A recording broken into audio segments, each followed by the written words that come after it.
ಅದರಿಂದ ನಾನು ಹೆಚ್ಚು ಭಾಷಣ ಮಾಡೋಕ್ಕೆ ಹೋಗಲ್ಲ.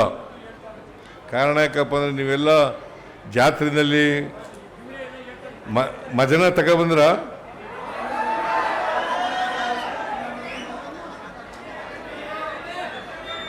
ಮಜನ ತತ್ತಾ ಇದ್ದಾರ.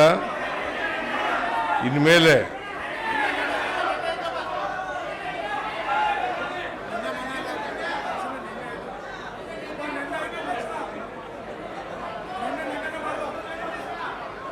ವೀರೇಶ್ವರ ದೇವಸ್ಥಾನ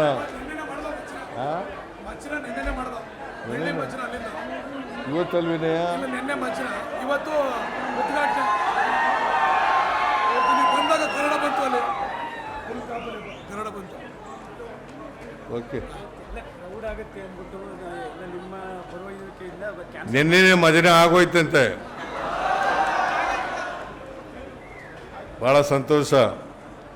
ನೀವೆಲ್ಲ ಮಜನದಲ್ಲಿ ಭಾಗವಹಿಸಿ ದೇವ್ರ ಮೆರವಣಿಗೆಯನ್ನು ಮಾಡಿದ್ದೀರಿ,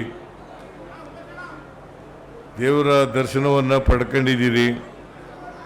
ನಿಮ್ಮೆಲ್ಲರಿಗೂ ಕೂಡ ಒಳ್ಳೆಯದಾಗಲಿ, ಆಯುಸ್ಸು ಆರೋಗ್ಯಗಳೆಲ್ಲ ಸಿಕ್ಕಲಿ. ಮತ್ತು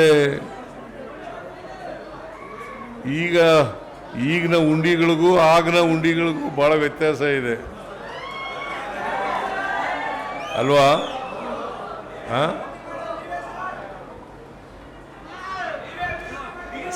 1977ರಿಂದ ನನಗೆ ಉಂಡಿಗಳೆಲ್ಲ ಪರಿಚಯ ಇದೆ.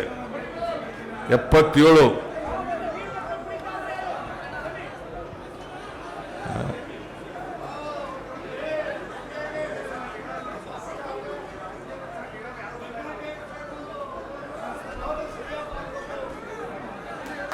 ಸಾಕಣ್ಣ. ಈ ಸಾಕಣ್ಣ ನನಗೆ 77ರಿಂದ ಪರಿಚಯ. ಮೆಲ್ಲಳ್ಳಿ ಸಾಕಣ್ಣ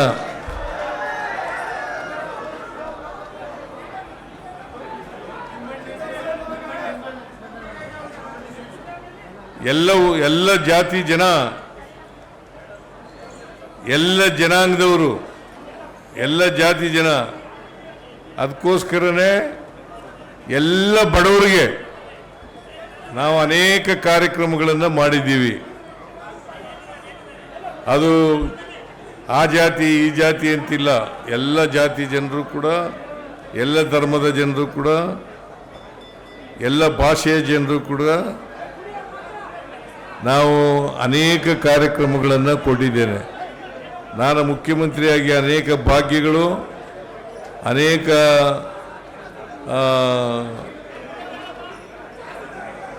ಗ್ಯಾರಂಟಿ ಯೋಜನೆಗಳು ಇವುಗಳನ್ನು ಕೊಡ್ತಕ್ಕಂಥ ಪ್ರಯತ್ನವನ್ನು ಮಾಡಿದ್ದೀನಿ.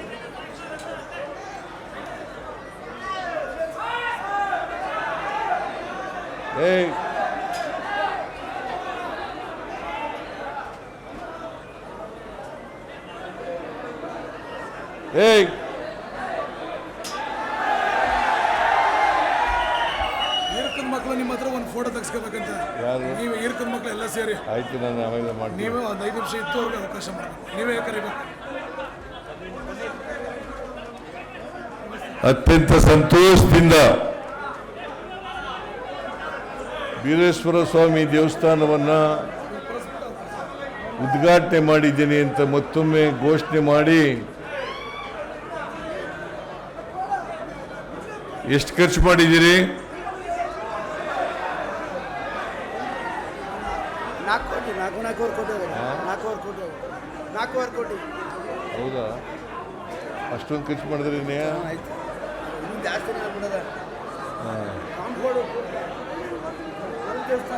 ನಿಮ್ಗೆಲ್ಲರಿಗೂ ಕೂಡ ಬೀರೇಶ್ವರ ಒಳ್ಳೇದು ಮಾಡಲಿ, ಈ ನಾಡಿಗೆ ಒಳ್ಳೇದು ಮಾಡಲಿ. ಮುಂದಿನ ವರ್ಷನೂ ಕೂಡ ಒಳ್ಳೆ ಮಳೆ ಬೆಳೆ ಬರಲಿ ಅಂತೇಳಿ ಆಶಿಸಿ ನನ್ನ ಮಾತುಗಳನ್ನು ಮುಗಿಸ್ತೇನೆ. ಜೈ ಹಿಂದ್, ಜೈ ಕರ್ನಾಟಕ, ಜೈ ಸಂವಿಧಾನ.